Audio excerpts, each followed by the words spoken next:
ആലുവയിൽ അമ്മ പുഴയിലെറിഞ്ഞു കൊന്ന കുഞ്ഞിനെ പീഡിപ്പിച്ച കേസിൽ ചെറിയച്ഛൻ അറസ്റ്റിൽ.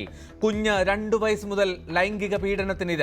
കുഞ്ഞിന്റെ സ്വകാര്യ ഭാഗങ്ങളിൽ മുറിവ്.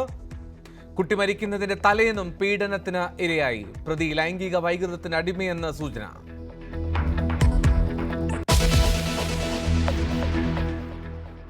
പീഡന വിവരം അറിഞ്ഞതുകൊണ്ടാണോ അമ്മ കുഞ്ഞിനെ കൊന്നതെന്ന് സംശയം. കുഞ്ഞിനെ രക്ഷിക്കാൻ വേണ്ടി കൊന്നതെന്ന് അമ്മയുടെ ആദ്യ മൊഴി. വിശദമായി ചോദ്യം ചെയ്യും. അമ്മയെ 5 ദിവസം പോലീസ് കസ്റ്റഡിയിൽ വിട്ടു.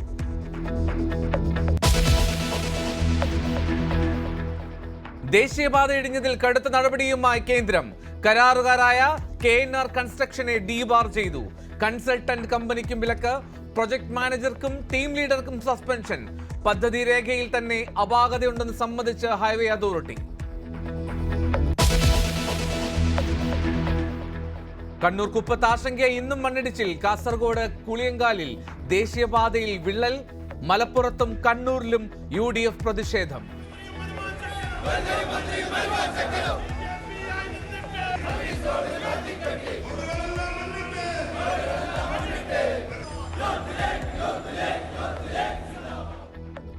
പരിയാരത്ത് കരാർ കമ്പനിയുടെ ഓഫീസ് DYFI അടിച്ചു തകർത്തു. നിർമ്മാണത്തിൽ സംസ്ഥാനത്തിന് ഉത്തരവാദിത്തമില്ലെന്ന് മുഖ്യമന്ത്രി. സർക്കാരും മുഖ്യമന്ത്രിയും നല്ല നിലയിൽ മേൽനോട്ടം നടത്തിയെന്ന് MV ഗോവിന്ദൻ.